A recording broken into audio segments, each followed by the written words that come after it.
যি গৌ মাংস হোটেল আৰু ৰেষ্টুৰেণ্টসমূহত নিষিদ্ধ কৰিলে তাক আমি আদৰণি জনাইছোঁ। কিন্তু অসমত আমি গৌ মাংস সম্পূৰ্ণৰূপে বন্ধ হোৱাটো বিচাৰোঁ। কাৰণ আমাৰ এই অঞ্চলত আমাৰ ওচৰে পাজৰে হিন্দু মুছলমানৰ মাজত কোনো বিভেদ নাই। কেৱল আমি মুছলমানসকলে গৰু মাংসটো খাওঁ কাৰণে আমাক অলপ ঘিণ কৰে।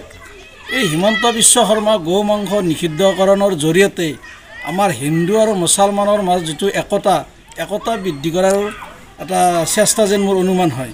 কিন্তু তাৰ পিছতো এটা ঘটনা আছে যে হিমন্ত বিশ্ব শৰ্মা অসমত সম্পূৰ্ণৰূপে গৌ মাংস নিষিদ্ধ কৰক। কাৰণ গৌ মাংসৰ দ্বাৰাই বহু মুছলমান মানুহৰ বিভিন্ন বেমাৰ আজাৰ হয়। আজি গৌ মাংস নিষিদ্ধৰ ফলত সেই বেমাৰ আজাৰৰ পৰা মানুহখিনি ৰেহাই পাব। আপুনি যদি চৰকাৰী বা বেচৰকাৰী হস্পিটেলসমূহত যায় তেতিয়াহ'লে দেখা পাব 80% বেমাৰী মুছলমানৰে পাব। আজি গৌ মাংস নিষিদ্ধ হোৱাৰ ফলত সেই মানুহ বেমাৰ আজাৰৰ পৰা ৰেহাই পাব আৰু তেওঁলোকৰ টকা পইচা ৰেহাই হ'ব, সময়ৰো ৰেহাই হ'ব। গতিকে আমি অসমৰ মাননীয় মুখ্যমন্ত্ৰী মহোদয়ক অসমত সম্পূৰ্ণৰূপে গৌ মাংস নিষিদ্ধ কৰাৰ কাৰণে দাবী জনাইছোঁ। এইকাৰণে জনাইছোঁ যে অসমত আমাৰ যিটো হিন্দু মুছলমানৰ বিভেদটো দূৰ হ'ব। গৰু মাংসটো এটা মেইন বিভেদ যেন আমাৰ এটা অনুমান হয়। কাৰণ আমি আমাৰ অঞ্চলবিলাকত যাওঁ, আমাৰ কাষত যিবিলাক হিন্দু গাঁও আছে আমি তাত গ'লে গম পাওঁ যে আমাৰ কোনো বিভেদ নাই। খালি আমি গৰু মাংসটো খোৱাৰ কাৰণে তেওঁলোকে আমাক অলপ হিন চকুৰে অলপ বেয়া দৃষ্টিৰে চায়।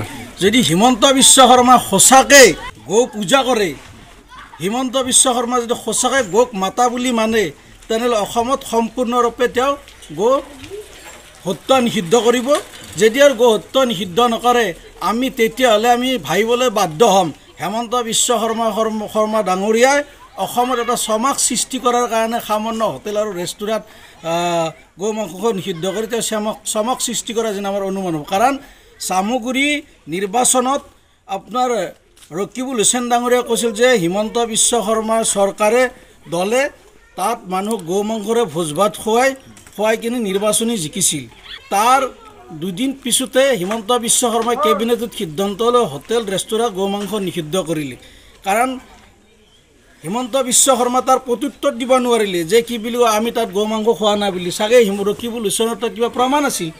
গতিকে হিমন্ত বিশ্ব শৰ্মাই ভাবিছে যদিহে মই কেনেকুৱা ধৰণৰ কোনো ব্যৱস্থা নলওঁ তেতিয়া আমাৰ বিজেপি দলত যিহেতু যথেষ্ট সংখ্যক তেওঁৰ বিজেপি দলত যথেষ্ট সংখ্যক মানুহ গৌ মাতাক মানা মানুহ আছে, গৌক পূজা কৰা মানুহ আছে। সেই ভোটখন যে আঁতৰি যোৱাৰ ভয়তে তেওঁ তাৎক্ষণিকভাৱে আপোনাৰ কেবিনেটত গৌ মাংস হোটেল আৰু ৰেষ্টুৰেণ্ট নিষিদ্ধকৰণ কৰাৰ এটা প্ৰস্তাৱ গ্ৰহণ কৰিছে। অসমত সম্পূৰ্ণৰূপে গৌ মাংস নিষিদ্ধ হওক। অসমৰ বহু মুছলমানে ৰাজপথত তেওঁলোকে সমদল কৰি হিমন্ত বিশ্ব শৰ্মাক আদৰণি জনাব। অসমৰ মুছলমানে গৌ মাংস নিষিদ্ধ হোৱাটো বিচাৰে। কাৰণ গৌ মাংসৰ পৰা কি উপকাৰ আছে? গৌ মাংসৰ দামো কিলো 400 টকা, আপোনাৰ কি বুলি কয় লোকেল মুৰ্গীৰ দামো 400 টকা। গতিকে লোকেল মুৰ্গী খাব, গৌ মাংসৰ দাম কমা নাই, বেমাৰ আজাৰ কমি যাব। মানুহটো শৰীৰ সুস্থ হৈ থাকিব, বিভিন্ন কাম কাজত তেওঁ সকাহ পাব, ভাল পাব, মনটো সুস্থ হৈ থাকিব। সেইকাৰণে আমি অসমত যদি হিমন্ত বিশ্ব শৰ্মা ডাঙৰীয়াৰ সঁচাকৈ দম আছে অসমত সম্পূৰ্ণৰূপে গৌ মাংস নিষিদ্ধ কৰি দেখুৱাওক। মোৰ নাম মইনুল হক, মই গৰিয়ামৰীয়া যুৱ ছাত্ৰ পৰিষদৰ প্ৰাক্তন সাধাৰণ সম্পাদক।